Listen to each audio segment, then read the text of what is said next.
This is Carl Polachuk, and you're listening to the SMB Community Podcast, produced by and for the Small Biz Thoughts community. We're dedicated to making every IT professional a successful IT professional. Welcome to another SMB Community Podcast. This is Carl Polachuk, and I am joined today by Victor Raessen, who is joining us from the Netherlands, from Amsterdam. So how is the weather there? At the moment, Carl, it's pretty gray, but the sun is now coming through. Very good. So, well, I think early September must be the time when you have perfect weather. Yes. Well, I mean, it depends. Right now, it's been a bit rainy the last week, but you know, I never complain about the weather. It's fine with me. Rain, sunshine, everything in between. Very good. Well, I like to visit that area of the world around August or September, and not in January or February. So I think the timing is great because the temperature the atmosphere is nice. It feels nice in September, August. So that's a good idea. Yeah. Very good. So Victor is the founder of a company called MSP Navigator, which is an online platform that helps IT managed service providers keep track of their technology and discover new services. So why don't you tell us a little bit more about that? Yes. So, well, let's start with my background, because my background was a reason to start this. So I've been in IT for 26 years now. So I started out as a system administrator at a call center. And I started an IT company in MSP when I was 23, had that for 7 years, and then worked at different MSPs after that. And in my last role, I worked at Datto as the country manager for the Netherlands and Belgium and Luxembourg. Nice. So I was always in the IT space, in the MSP space, and I was always interested in new tools and products and apps that could help me like do a better job. And for all that time, I was always a bit frustrated in how hard it was to keep track of what's out there. And especially in the last 5 years, the landscape of available applications has exploded, you might say. So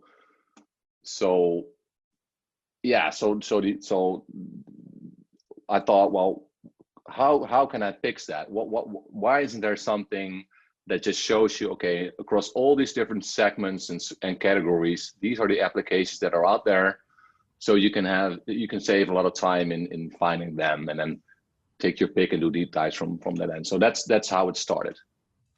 All right. And so the website, we'll just put that in the show notes, but it's msp-navigator.com. And we'll put a /MSP on there so people know they came from our show. And then, so what kinds of tools is this? If people are saying, well, I want tools to sell to my clients, like antivirus, or is this tools like I need something to help run my own business, or is it both? Yeah, it's a combination. So what we did is we started out with all the PSA systems out there. So I worked at Datto and I was familiar with Autotask, but there's more than Autotask in the world, right? So right. We have 21 PSA systems in the system, in the database.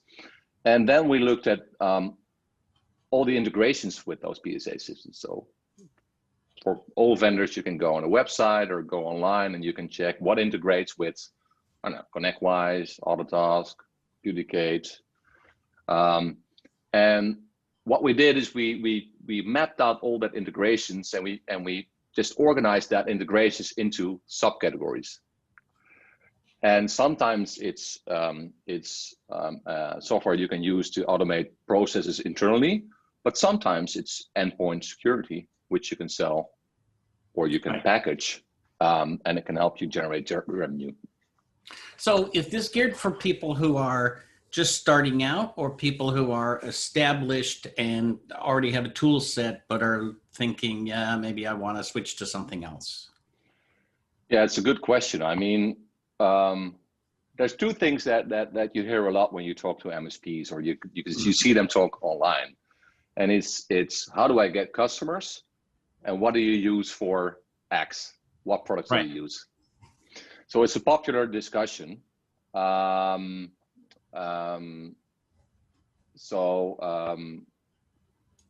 Yes.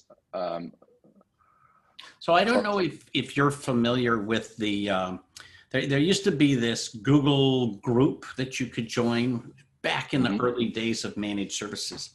And so I stumbled onto that because Amy Luby, who runs that, said, I'm gonna move all this, try to, reset it up on Facebook, and she did. But I went in there before she closed it down, and I accidentally went back to the beginning, which is like 2003 or 2004 or something. And the questions were the same. It was literally, what are you using for a PSA? What are you using for an RMM? I mean, that is the most fundamental question that people have, other than, as you say, how do I get new clients? Yeah, and let's say if you're an MSP that's in business for 20 years, you maybe have some bloat in your technology stack. Maybe over all the years you have tried out tools, and some tools are underutilized and but still alive in your tech stack, and maybe it's a good idea to consolidate some tools. Maybe in the past you had some tools for different scenarios, and now you can get a tool that combines them all. So it's for starting out and just see what's available, how does the landscape look like.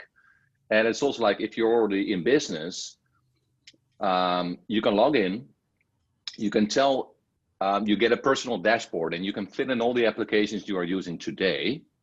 And then it shows you what categories you're not using and the products that are in there. Oh, like so whole categories that you, like if you're not doing dark web scans, it'll show you, it shows you you're using endpoint security, but you're not using dark web scans. So, and here are the 4 applications that we have found that exist.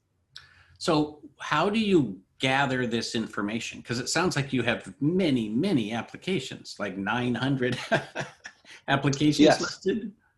Yes, exactly. So we did that by hand.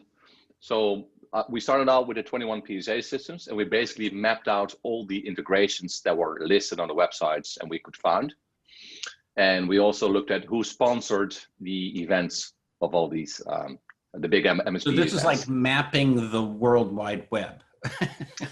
Something like that. And it's not complete for sure. I mean, we're finding new apps every day, or we get in our chat window, we get people, you're missing out because you're not having this in your catalog, and we add it by hand. So it's growing over time, and we really appreciate people that mail us like what's not there, and we can just add it in a minute. And but yes, there's a lot in there, and it took months to organize and catalog and curate. So do you have a sense of how many categories there are? Like if PSA, well, we have 77 categories in there. 77 categories. All right. Yeah. So, one of the challenges that a lot of people have is they go to conferences and they get exposed to new things. Oh, you should do this and you should do that. And this is only whatever, 25 cents an endpoint, and this is $1 an endpoint, and you should absolutely do all this. And so they sign up for all these things, and then they realize, well, wait a minute, I'm cutting into my margins here by increasing my budget. And I think that they don't have a strong sense that if you're going to add new things, you need to raise your rates, and it's kind of that's a good point. It results in a fear of adding new categories. So what do you do about that?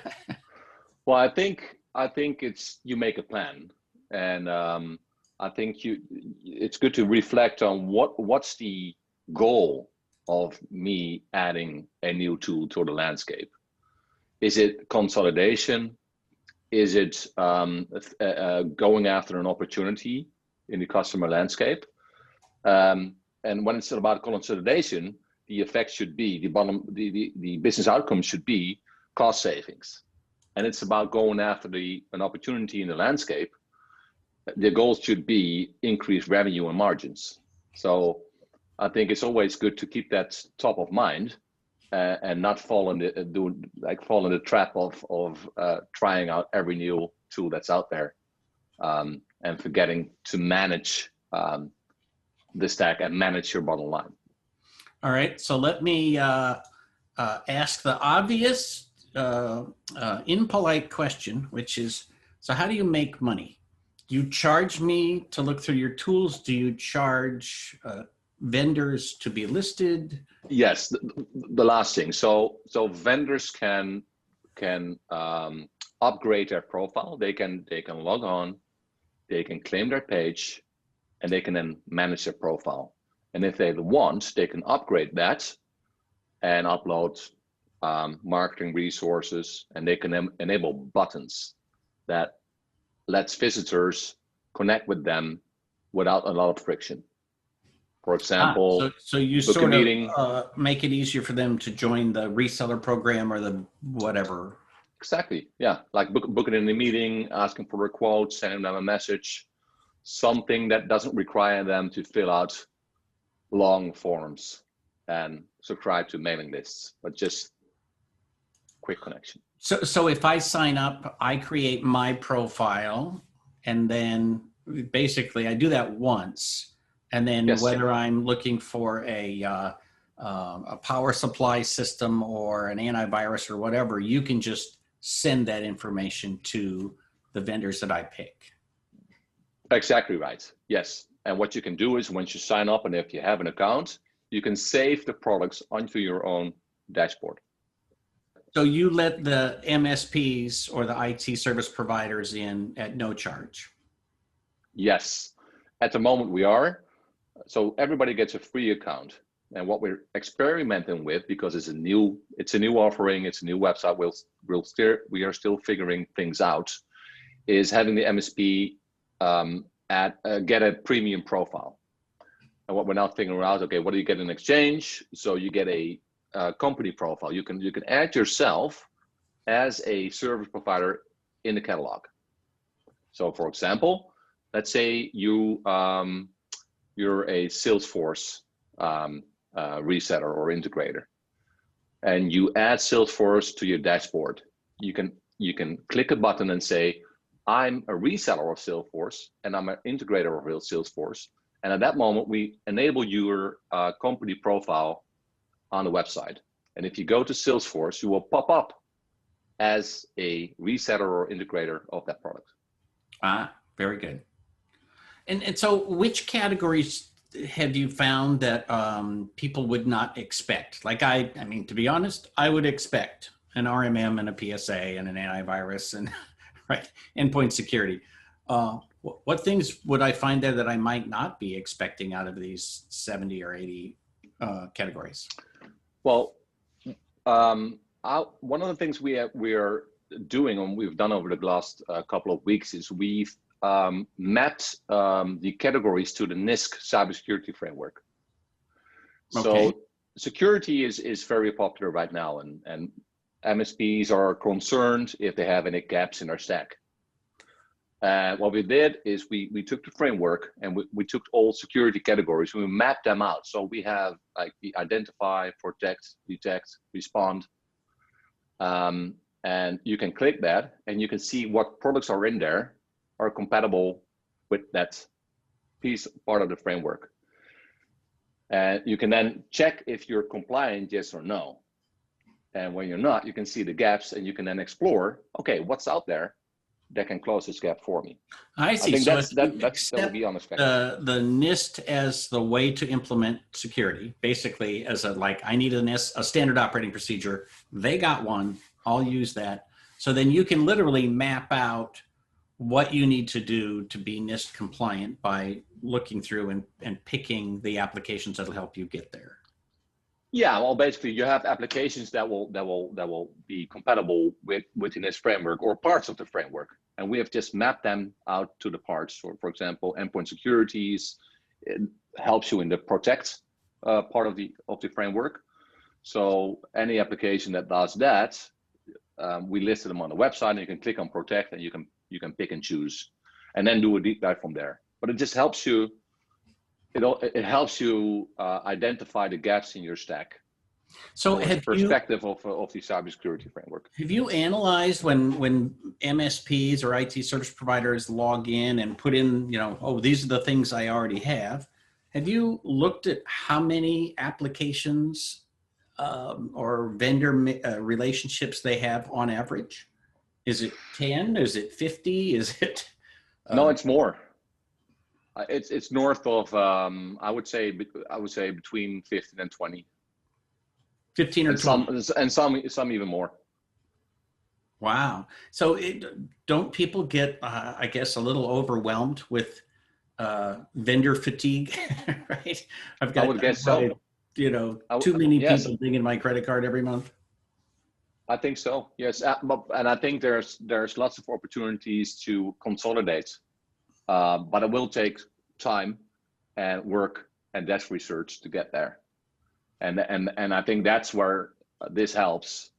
And certainly there are more websites that you can find information, and you can also find ad hoc information. I mean, a good complementary way to research would be the MSP group on Reddit, for example, where you can just dive in and ask questions. And Right. That's perfect. You get instant answers. And this could work alongside that, where you just pin stuff on a dashboard to help keep an overview of things. And what are some of the, I guess, surprising categories that, if I went in there, I'd be like, okay, what, I know, I hadn't thought about that.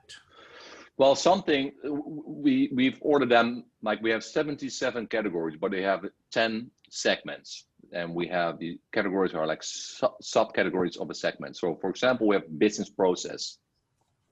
And in there we have compliancy, software that can do compliancy, customer feedback, employee engagement, task scheduling, workflow automation, quotation software. And it's all stuff to automate your processes, your internal processes of your MSP to make it more less labor intensive, I would say. So, and that's just good for you to reflect on, okay, where am I on a maturity level when it comes to the automation of my internal processes? Right. So if you were to pick a handful, what would you say? I mean, let's put RMM and PSA on the list. What other things are so fundamental that pretty much everybody has to have them? Maybe a financial service, a Sage or something like that. Sure, but I mean, without naming any vendor, but let's talk about categories. So continuity would be a very important, essential, like an essential one. So backup and disaster recovery would be very important to me, and security, like your endpoint protection, like your email protection, firewall gateway, dark web monitoring, data loss prevention, authentication, so identity and access management. Would you say that the any of this is specifically either Microsoft centric or Linux centric or anything like that, or is it pretty? I would say it's like 90% plus 95% of the MSPs are like sell and support Microsoft services, right? So I would say that's the most important stuff you need to focus on, for sure. And Linux. Sure, Linux is still plays their parts in the back end, but on the front end, when you're delivering services to customers, most of them are using some kind of Microsoft solution. Yeah, good point. So you don't do any license management. So this isn't something where I sign up for 3 vendors and buy licenses through you. You're just kind of a matchmaker. Exactly. You should look at it as a marketplace for information, and not something that you buy software on. Right. So it helps you visualize your technology stack. It helps you make you aware of the gaps in your stack, and it lets you discover what's out there that could fill the gaps. So again, MSP-Navigator.com. So you're never going to ask me for a credit card. Exactly, unless you're going for the premium profile. Right. And we have some stuff on the roadmap. For example, track your spending on your stack. So we're going to allow MSPs to track their licenses, their costs, and their renewal dates. For example, to give them a notification, like a 30, 60, or 90-day notification when a renewal date is coming up, to give them time to reflect on, okay, is this still what we would like to use and continue to use? Or can we look at these 3 alternatives to maybe switch? And do you have ratings or rankings or any of that kind of stuff, like, oh, this is a 5-star provider, and then this is a 3-star provider? That's not today, but it's something on our roadmap, and we would like to add it if there's enough support for that.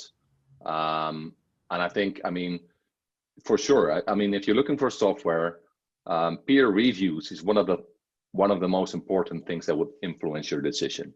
Right. So I think it would help, but it's also a tough thing to implement, because when you look at other sites and you look at other reviews, most of them are bought by an Amazon card, or the vendor goes in there and says, hey, can you give me a 5-star rating? Or I think if it's implemented well, it could be a powerful feedback mechanism.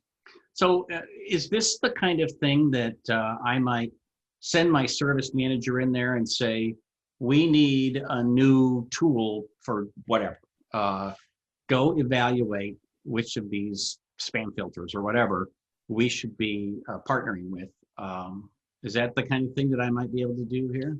That would be perfect. That's a perfect use case to use it for. Yes, because you now have an overview of every tool that's out there, in theory. And can I post what I would call internal notes, like my notes about this vendor that nobody else can see, but maybe my service manager would see? Yes, them. Like, oh, I see Carl had a bad experience with those guys in 2014, and he holds a grudge. So yes, you can do a couple of things. If you create a profile, you get a dashboard, and you can pin every product you use or want to follow on the dashboard, and you can expand. Every product is a product card on the stack, so it's visualized. And you can add the notes. You can add a lifecycle status. For example, are we tracking the product? Are we testing the product? Is it mature and in the stack and operational? Is it end of life? So they also give you a layer of information and feedback. And you can set an internal product owner. Because sometimes if you're like a 20, 30 seat MSP, there's one person that looks after the PSA system, there's one person that looks after the RMM system, and there's one for the security layer, and you can also identify who to talk to if you want to know more internally about it. Do you identify the families? Like, so, let's say I want a PSA and an RMM and I want a quoting tool. Well, do you make a note that, these are all owned by the same organization, like ConnectWise or Autotask or something like that? Yeah, what we do is better. So we map out the integrations between the PSA systems and the surrounding ecosystem of applications. So if you go to, for example, ConnectWise, what we do is every 3 months we go to the ConnectWise marketplace, and we check what's still on there, what's been removed, and what's been added. And then we make that link, so you can go and see what's in for example, what's in endpoint security that integrates with my ConnectWise PSA. And do you have like ConnectWise or Autotask advisors listed in there? Yes, we do also. Yes. So there's because some of these integrations are just way more complicated than I want to do alone. Yeah, that's a good point. So if you go to, for example, ConnectWise or Autotask, there's a partner tab, and you click that, and you will find service providers that can help you with setting it up, or questions, and we have a category called MSP Consulting that lists people that can help you not only think about, okay, what PSA is good for me, but also implement the PSA or help troubleshoot or do a reinstallment or anything you like. They're very experienced professionals. Very nice. So with something like this, how many hours should I allocate to go fishing around and figuring out Mm-hmm. to get started? Is it like a 1 hour thing or a 3 hour thing? Oh, it's really, well, it's really depends on what stage you are in, like, and if you're starting out or if you are experienced. But just to basically going on there and signing up for an account is like a minute. And if you know the tools you use and you want to add it to your stack, you just type in the names and just click on the names. And if you have like 10 tools and you know the names of the tools, you're done in 60 seconds. And then you have your tech stack visualized. And then you can click on the discover button and see what's out there that you're not yet using. Right. And are there opportunities for me to discuss with other people on your tool, or do you send us out to, as you mentioned, Reddit or someplace else? For now, I would say if you want to discuss tools, Reddit is the best place. We're thinking about adding it over time, but at the moment, it's basic. Just find out what's out there, see the difference between what's out there and what I'm using today, and go from there. Right. Very good. And so I noticed you have a .com, even though you're in the Netherlands. So is that just strategically, like everybody's looking for a .com? Exactly. Yeah. And the focus is global. So it's not we're focusing on European MSPs. It's mostly US MSPs that go on the website. And you mentioned the categories. How many individual vendors do you have listed? We have a counter on the website. So we now have almost 500, 498. All righty. And how many MSPs are members, if you don't mind? We're almost at 100 right now. Okay. All right. So how long have you been doing this? We launched in March in this look and feel, and we're constantly iterating and improving the system. So you launched this in the middle of the pandemic? Yeah, great timing. Early on, I guess, just as we were all about to go home and stay there. Exactly.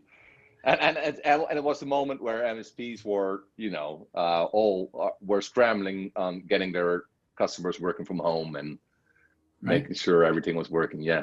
Well, with luck, we'll get you another 100 from this podcast. So that'll be awesome. We'll see what we can do. Oh. So msp-navigator.com/MSP. So very cool. And then if I have a vendor that for whatever reason isn't listed, is there a way for me to suggest that to you or say, hey, you might think about these guys? Yes, there's a contact page with our contact information, but there's also at the top bottom right, that's this little chat icon that almost every website has now. Right. Just go in there, type in a name, and we take care of the rest. And we is you. Yes, that's true.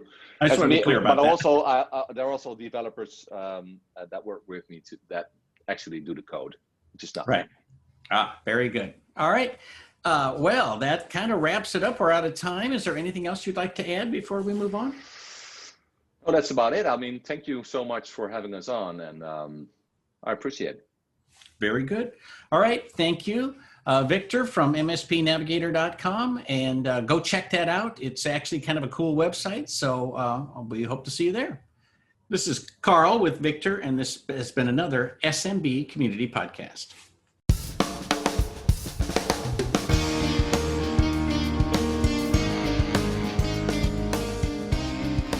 Thank you for tuning in to the SMB Community Podcast. If you found this useful, interesting, or fun, please subscribe, share with your friends, and give us a thumbs up on your favorite social media.